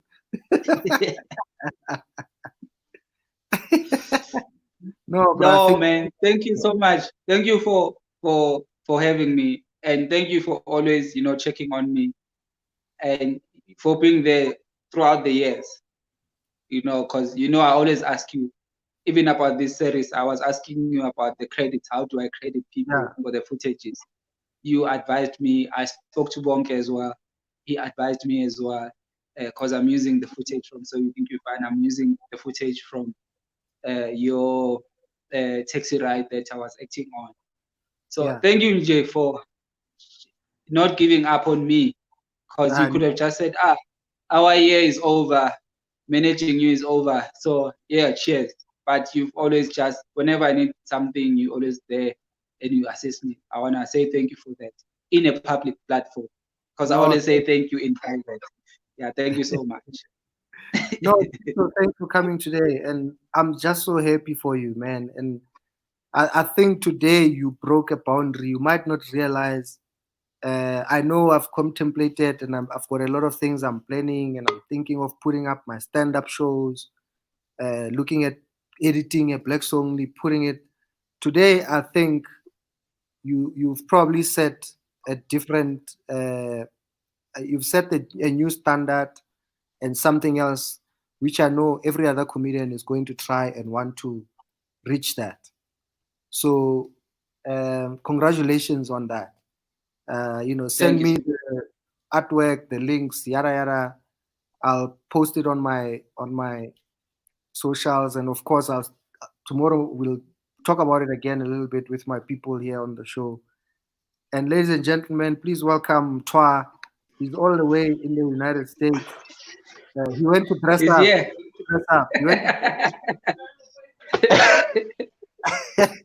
What up, Twa? What's up? What's up, Sifiso? How you feeling, man? You good? I'm good, my brother. How are you? Hey, man, I can't complain. Good to see you. Good to see everybody. Dave, what's up, brother? Mthwa Chatsani. That's correct. You So pronounced it Steve, right. let me tell you something about this show, right? 90% of the people here watch this show every night for the past 3 weeks. Every night. So I know everyone that's here, and Mthwa is one of those people every night, 10 p.m. South African time. He's here. So Absolutely. I mean, we're in lockdown, Dave. We're in lockdown. Everything is quarantine. The funny story where, is this, though. The funny story is this. yeah, The state that I live in, they literally just opened up everything today. So barbershops, yeah, salons, stuff like that. Well, I want to get what's it get be it's because yeah. my hair is terrible. So I'm gonna become a you. I'm gonna become a you and just keep this on for life. So, so What state are you in? I'm in Michigan. Michigan. And what town? Illinois. I live in a town called Sterling Heights. Illinois is actually where Chicago is. So Chicago Oh, yeah, is a Chicago, 4 hour Illinois. drive. Yeah, Yeah. Chicago is about a 4 hour drive from where I am. Ohio is like 2 hour drive. New York is about an 8, 9 hour drive, which I typically don't do because I'm not driving that long. I'd rather fly there. So Okay. What took you to the States? How long have you been in the States? I left Mzantika 2015. I moved here because my wife is originally from here. So she's a nice, amazing woman from Detroit. We met somewhere in Africa. I was minding my business and she was like, "Hello." I was like, "You don't want me." Hello, night. You know? And then the rest is history. And I've been here for 5 years. What do you do there? That's a very good question. What I do is I work for this Fortune 50 company. I can't really tell you the name, but Okay. I deal with contracts there. We own some movie parks. It's like basically a glorified version of what you have there called multi-choice. Oh, Pretty okay. much. Okay. Multi-choice. Okay. Also, you're in the entertainment industry to some extent. What happened to my audio now? Eh? Why can't I hear you? What happened? You were breaking up a bit. Because you are using headphones, mics, amplifiers, subwoofers, Techniques. Mhm. Multi-choice. Okay. mixer. I don't know what happened to my audio. I can't hear you. Give me a second. Give me a second, Dave. Give me a second. What happened to my audio? Why can't I hear you? What happened? You were breaking up a bit. Now Headphones, he's playing back his audio. And everything else that works. Is he recording this thing? Are you recording this thing? And we're playing it as we are speaking. Let me get my audio back on. He's overseas, people. Yeah, I see. The sound is overseas. It's not his own. No, he Where's tried. my audio? Why can't I hear you guys? It's got delay. Remove the headsets, bruh. I did. Headphones are gone. Now Yeah, we better. can hear you now. Yeah, You you can hear sound me? better. Yeah, you Okay, fine. awesome. I can hear you, but the audio is like very, very low. But I can still hear you and make up what you say. No, man. We'll try and project. So I was saying, so you work for an entertainment company. Yes, I work for a Fortune 50 company that deals with entertainment. Anything entertainment, we deal with that. Yes. What did you do before you left South Africa? What were you doing in South Africa? When I was there, I actually I was homeless for a while. I was homeless for a while. I did a lot of networking. I sold everything that you could sell. I sold pills, supplements, and I sold what else did I sell? Man, I did everything. Did you say you were homeless? Yes. In South Africa? Yes, for a while. I was homeless for a while, and that was a very interesting time. But like the gentleman who actually jumped in earlier, I think that he kind of just hit the nail on the head when he talked about just you believing in yourself and believing that you're worth more than the current situation you're in. And that was really the mindset that I kind of just approach everything with. So I just decided to kind of get my life together, and I moved over here, and here I am, just buying Sifiso Nene's comedy just off the whim when I feel like it. Wow. No, man. Thank you another so much, man. another Absolutely. episode. We'll talk to you, man. We'll talk to you some more. I think. See, for me, I've always believed nobody knows what the other person is going through or has gone through. Absolutely. So I'll make a simple, silly example. When people ask to take a picture with me, right? After every single show I do, I sit on stage and I take a picture. Trust me, if it's Blacks Only with 3,500 people, I sit on stage until everyone who wants a picture has taken it. Whether it's 500 people or 200 or 50 people or 5 people. Or if I meet someone in a mall or random wherever, right? I'm making a simple example. Now, to me, it might seem like just another person who wants a picture. Some people will say, "Aren't you tired of smiling?" or "Aren't you tired?" And I'll be like, "No, it's fine." But what people don't understand is what a picture of me or taking a picture with me or Sifiso does for another human being. I don't know. I will never know. So I don't take it lightly. You know, Mm. when someone says, "Yo, can I have a picture or can you sign this?" And I'm like, who still wants autographs, you know? Because you'll do gigs or Yeah. corporate gigs and a waiter will come with a uniform and say, "Can you sign here?" And I'm like, but that's your uniform. What must happen now? You know, in that.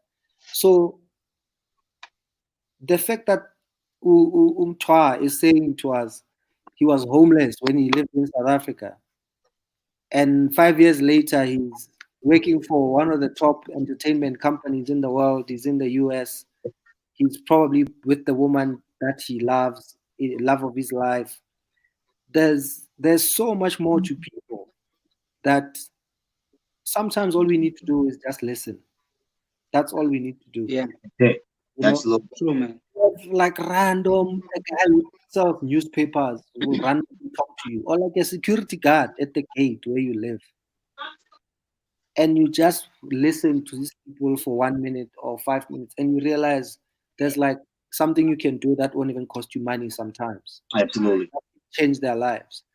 So we must talk about how you went from being homeless in South Africa and end up where you are now, you know, because those are the stories that inspire people. And for me, more than anything, I believe in changing people's lives. That's, you know, it's probably why I ended up doing this show that was never planned. And I have to say, shout out and thank Tenjiwe Mosley, Tenjiwe Comedy for years and years, guys. I've had a YouTube channel for 10 years. The last 2 years before lockdown, I posted nothing on my YouTube channel. And I would watch Tenjiwe post every single day, Sifiso. Mm. We Yeah. post on YouTube. Her skits are trending on WhatsApp. And I'd be like, I can't every single day. So if you guys go to my YouTube channel, there's about 110, let's say 110 videos or 120 videos.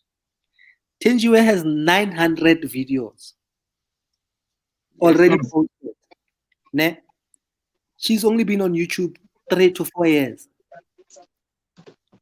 There was a time she used to make maybe 40,000 bucks a month from YouTube.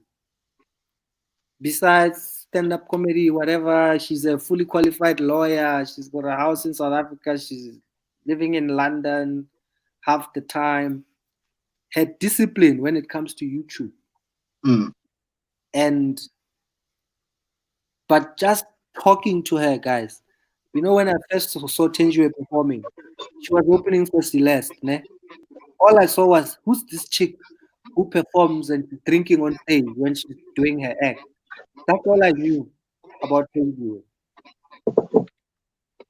But the moment I started talking to Tenjiwe, we bumped into each other at comedy festivals around the world. You know, we start chatting about where she's doing shows. Then you realize there's just listening to people and listening to their stories can change Yeah. your life, even can change Absolutely. one person's life. That's all I want us to do on this show. You know, I want us to appreciate each other. and artists in general, comedians, DJs, whatever it is that you do, making parachutes in a factory and waiting for Fortune 50 company, making leather jackets. You're spot on, Dave. I completely agree. I think one thing that Sifiso said earlier was him being able to kind of tell his story. Talking about he wants to write a book, and you as well saying you have the idea of writing that book because we've been watching you. I've been watching you since I don't know how long. Just doing your thing and just being amazing at it. And I think that one, we as Africans bring that certain element that the world needs. And Speaks a good job. And again, I want to commend you on having that platform and using that YouTube and telling your story and giving it in your perspective. And I think that's what we need to be able to kind of just, like Dave says, listen to each other, because the perspective is going to be different. You know what I'm saying? And if your perspective is different, let me give you a simple example. Right now, I tweeted this earlier that we're currently dealing with a lot as Black people in America right now. You know what I'm saying? And then I jump on Twitter and then I see Sifiso over there tweaking. I'm like, and what's going on here? Like it's such a huge dynamic, such a huge difference. I'm like, wait a minute, what did I lose? Like, I one night for a PS5, bro. Listen, PS5. I was like, only for a PS5. I mean, I get it. It's fun. It's fun. It's something to have a great time. We have nothing to do. We're at home. We have data. We're using free mode. So I see you. No, I'm kidding. I'm messing with you. But I think that it's such a huge dynamic and a huge difference between us over here and you guys over there. But just hearing the different perspective gives you a completely different mindset. Because when I was there, the perception of America is completely different. David, you've been here before. The images that you guys see on TV about the culture here and everything here is completely different. Just like what you guys learn over there about what Black Americans and Americans in general learn about Africa is you guys are naked in the jungle. Every time I'm at work, I'm like, yeah, I have a pet lion. It's just, it's in a cage. I go home, because they think that's the life we have. So that different perspective, like you say, just listen to people's stories. I think, Dave, you creating this platform and really stay consistent. Stay consistent. No, we will. We're here every night. Shout out to Muhammad Saeed, all the way from Pakistan. Great, man. Tonight, we have someone from Swaziland, Pakistan, United States. That's 6 countries. So, and one more thing, Mkwa, we'll talk about your story, and then be safe out there in the US. I have a lot of American friends, a lot of American comedian friends, always trying to check on them, and I know the difficulties, of what they go through. And the sad part is, I would probably even be safer as a foreign Black coming into the United States. You are correct. You are more likely to be a target being an African American. You are correct. Being a tourist, that be treated better. I mean, I was telling Ruben Paul the other day, you go to Times Square with the cops and kids are taking pictures with cops with their cars. Mm-hmm. And you would not even think you're in the same country that we're seeing on television tonight. Absolutely not. So take care, brother. Take care. We'll definitely thank you. Have a lengthy chat with you. And thank you, everyone, for coming back every single night for the past 3 to 4 weeks now, for a show that came from nowhere. And you keep coming back. And like I said, we're working on it. I'm so happy Bonnke Shipalana came through tonight. Next episode, we'll have an episode where we discuss small businesses, how you guys can get along and what you can do, how we can do business with each other and how you can survive post-COVID. We'll decide if Friday nights we're going to do music and DJs and musical guests. Decide if one night we want to talk about politicians, but Monday to Saturday, every night, if I've got data, if there's good light where I am, every night, 10 p.m., Monday to Saturday, I'll be here. If I can't make it, I'll tell you why I can't make it. Or if I'm at a certain place, I'll say to you guys, it's bad here. I don't have this. I have to be here. I'm doing that. I won't be able to do the show. And then we'll just come back again the next day. But Sifiso, brah, Yo, bro. you inspire me, Absolutely. basically. Thank you, man. So keep doing what you do. You know the struggles I've had. Sometimes I gave up, or sometimes I gave up on certain people or certain comedians. And Yeah. you are one of those people that make me realize I did not waste my time. I did not waste my money. All the time and money I could have spent on frivolous things, on women and girls at the time when we were starting this thing and making all this money we were making. I think I'm happy that some of the things I did with my money was to spend it on, at least, even if it was just advice and not even money, advising other Yeah. people, or just helping other people realize their dreams. And for me, you are one of those people that I know it can only get better from here. So Thank you, man. Thank you so much. thanks very much, and good Totally luck. agree. And guys, please get that link, cut and paste, send to everyone else. Even if you're not gonna pay now or buy the ticket now, get the link, forward it, put it on your WhatsApp, put it on your socials. Um, it's not gonna cost you money. It's literally gonna make someone else's life better.